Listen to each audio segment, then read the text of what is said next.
So I posted this on, Reels and Facebook and Instagram, and Shorts, but I am cleaning my studio out and I will show you what it looks like right now. I just started a little bit ago. I'm like 15 or 20% through it and it is a mess. So I'll show you, like, what is that?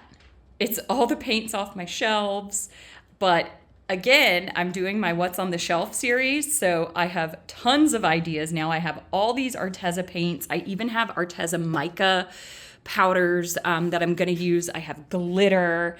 I have so many things and so many ideas, but oh my gosh, it is such a mess. I'm going to take my shelving down, paint the walls. I have so much to do. But what was funny is that I just moved this shelf out of the way and look at what the floor was supposed to look like. It's like speckled resin epoxy. And then this is what it looks like now. What on earth? You can tell that I have been in this garage studio for years painting now. And I just thought that was so funny. Like, there is a distinct line of like, this is where the art starts. But I'll show you what it looks like clean as well so that you can see the difference. So I just woke up one day and decided, you know what, my studio needs a deep clean. And I decided that I was going to do a studio reset. There were a few reasons behind it. Just kind of, I finished my shows for the year. And I will have an episode as well about how the art shows went. So be prepared for that one coming soon. But I, thought just I needed a little refresh. And with my shelves going so high, it just started to accumulate things and feel a little bit messy. And also when I take pictures and photographs of my paintings, it was always casting a shadow. So I decided I'm going to take everything off the shelves and I am going to lower them and split them apart. And I needed to paint the walls. So I don't know if you can see in this video, but only the space that you see me in the videos is painted white. The rest of it is an off-white color because I didn't feel like moving the shelves when I painted the wall the last time. So I decided, you know what, if I'm going to be moving the shelves, I'm just going to clean and do everything. And in cleaning, I found a whole new box of alcohol inks that I had. That whole top shelf is alcohol inks. So I have lots and lots of videos to come with me just using up some of these supplies. But I decided I was going to clean up my shelves, reorganize everything, and also completely paint this wall. So I don't know what I was thinking to think that I could get this done in a day. I was trying not to hit myself in the face here, but I finally got those off the wall. Those are just 3M hangers. I was so exhausted already. I bit off more than I could chew. There was stuff literally everywhere. And there was so much dirt and dust and cobwebs on the ground. I have been working out of this studio basically since I bought this house back in 2018. And it is just my 2-car garage outside. But man, oh man, it was a lot to take on. And once I got everything off the shelves, then I was like, oh my gosh, I have to put it all back. So I definitely spent 2 days doing this project, but it feels so much better. I'll show you at the end. I decided to go with a bright white paint just for light reflection for my videos, and it's semi-gloss so that I could wipe things off of it easily. And it took me a lot to try to get this can open. This paint was old. It was, I think, what we painted like our doors and baseboards with in the house. And I finally pried that lid off of there. And This really reminded me of working with my dad when I was younger. My dad was a painter. He painted houses and churches and like big, large buildings. And I would always go with him and pretend like I was helping when I was a very small child, even though I was really just getting in the way. But he always let me come with him to work. So this brought me back a little bit to those memories. I had all the supplies actually already. I did not have to go to the store for anything, so that was good. But I ended up painting the walls and I was really happy I did. It really gave it a fresh kind of feel and solidified that wall and made it a lot more cohesive. And now, because I'm moving the shelves, I can put in a lot of larger artwork there and showcase some more things. And I think I might even get a plant or two. I want to have some life and some just a breath, a breath of fresh air in the studio, just for my own creativity. So painting this wall, and don't judge me, I did not move all of those storm shutters to paint behind that. So when we do eventually move those at some point, I will finish painting the rest of the wall. But for now, it's just painted at a diagonal. How did I end up with this many palette knives? Look at these palette knives. I mean, I'm going to use them. I need to use them. I've had a problem over the past 6 years. I've just accumulated and accumulated. But it's getting better. I'm getting there. It's just happening slowly. I'm leaving this whole wall blank. I have painted it white. Oh, slowly but surely. I've got this section under here. Trying to section everything off, sweep, clean, mop. No mopping. There will be no mopping, but sweeping for sure. All right, I'm going to keep going. Okay, so now back for day 2. You can see now all the white paint that I have all over my jeans. So now you can see my shelves are gone on the top side, and I have that large area to hang artwork. And I definitely needed to remove the flooring. It had started to rip, and you can see a long time ago, I didn't even use plastic on the floor, and you can see where that got me. I showed you at the very beginning of the video kind of what the actual epoxy floor was supposed to look like, but I guess if we ever do move out of this house, I will have to refinish that again. But I take up the plastic. I use painter's plastic, and I just cut it to the area and then tape it down to the floor. And I really only do that probably once a year, just to save on plastic a little bit. But really, the paint peels off of the plastic. So when I'm doing large artwork and it spills onto the floor, I simply just wait for it to dry and then I can peel it up off of the plastic. There was so much dirt and grime on this floor. I cannot believe, I'm embarrassed that I hadn't cleaned it in so long.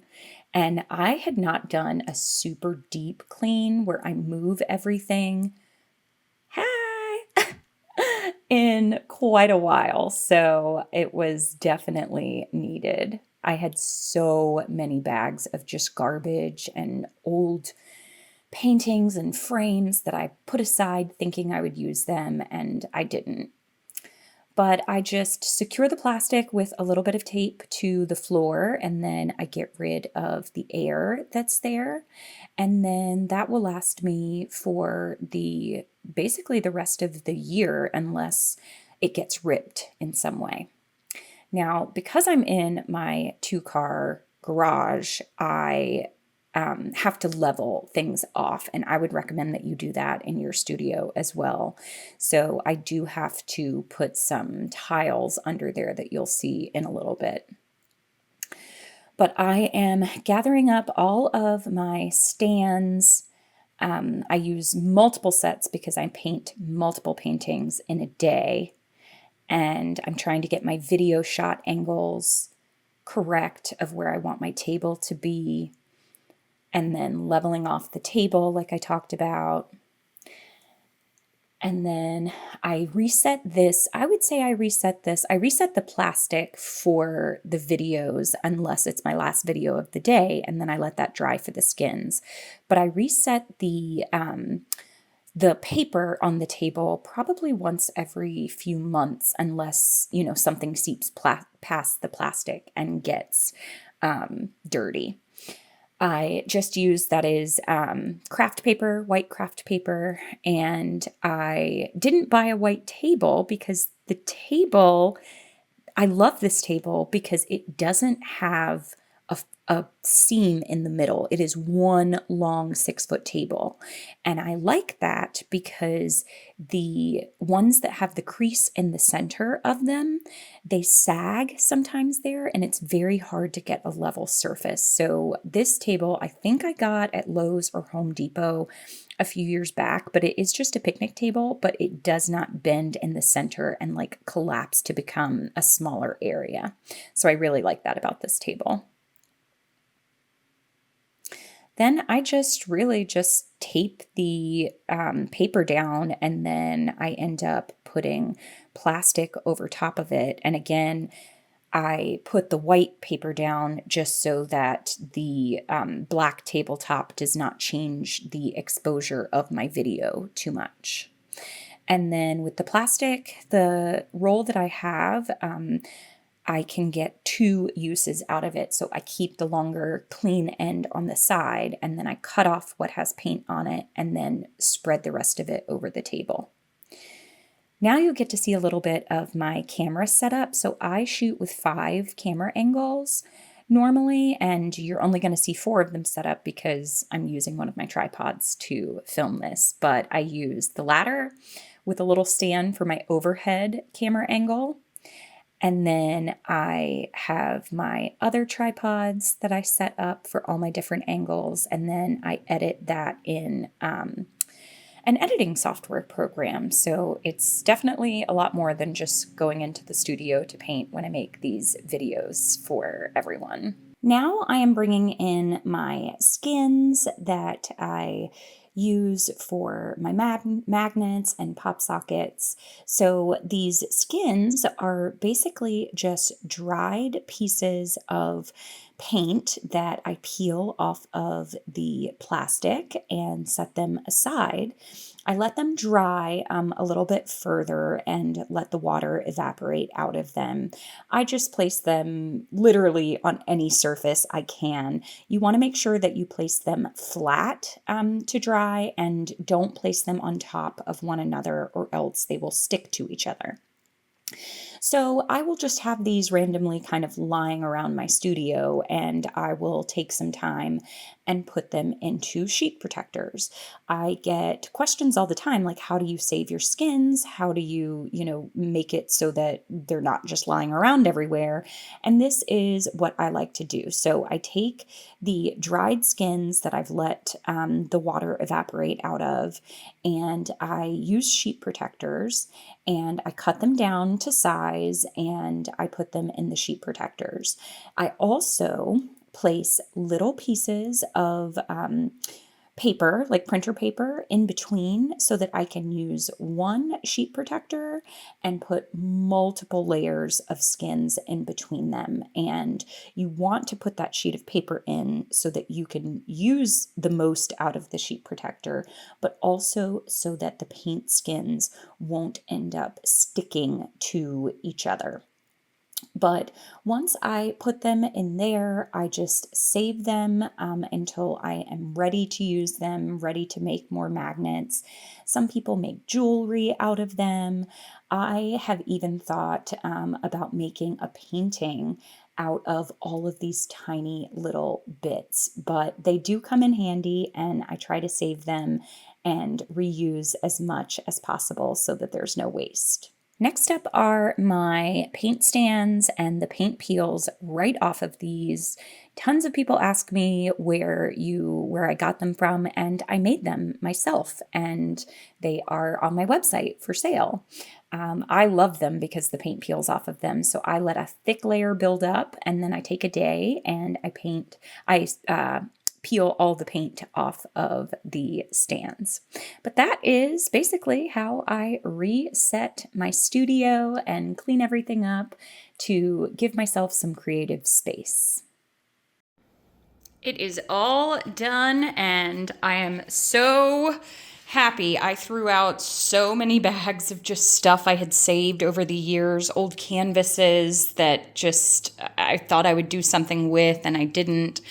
Organized all my brushes. Now, do not judge me for this. I teach classes. That's why I have a lot of supplies, and I have duplicate supplies. So I am going back to teaching some group classes. I'll have the schedules out soon, and I used to do private lessons, which I may be going back to as well. So just understand, I have all these supplies, not just because I got all of them for myself, but I have duplicates of things because I would have 10 students at a time. So here is, I changed my shelf. You guys always saw it on the, I guess if you're looking at it on the right side of the screen. So I moved my painting shelf there, got some more supplies down below, and then got like our regular, house supplies there. I cleaned out under the table and put the other shelves under there. So I've got all my like Australian supplies over there. Whew. There's where I keep all my paintings that I'm still kind of working on. I removed these top shelves just to give more space, and when I take pictures so that the shadows wouldn't cast over, and now I can put some bigger paintings up there. So I like that. Cleaned up this corner. You saw the setup of my table and how I do all of that. I kept all my paints and all my stuff over here. I still need to organize the colors a little bit more. Cleaned up all my canvases and the top of the shelves here. I still need to replace this hole in the wall when we fix the electricity. Then I organized that shelf. Again, I have all of those because I did colander pour classes, so I needed at least 10 extra colanders for that. And I've got all my other supplies over there, all my big canvases. I did have canvases here, but I moved that and put that shelf there. So I am really happy with how this turned out, and it needed it. I replaced the flooring as well. It definitely needed it. I had not done this in years, a deep cleaning. I've cleared and I've straightened, but I haven't done a deep cleaning. There was so much dirt on the floor, but I am really happy with my little space now. So hope that you like it, and I'm super excited to get back to filming after the shows, and I've got my little camera setups here. This is how you see so many different angles, and I am just really excited. So thanks for cleaning up my studio with me. Happy painting. Bye.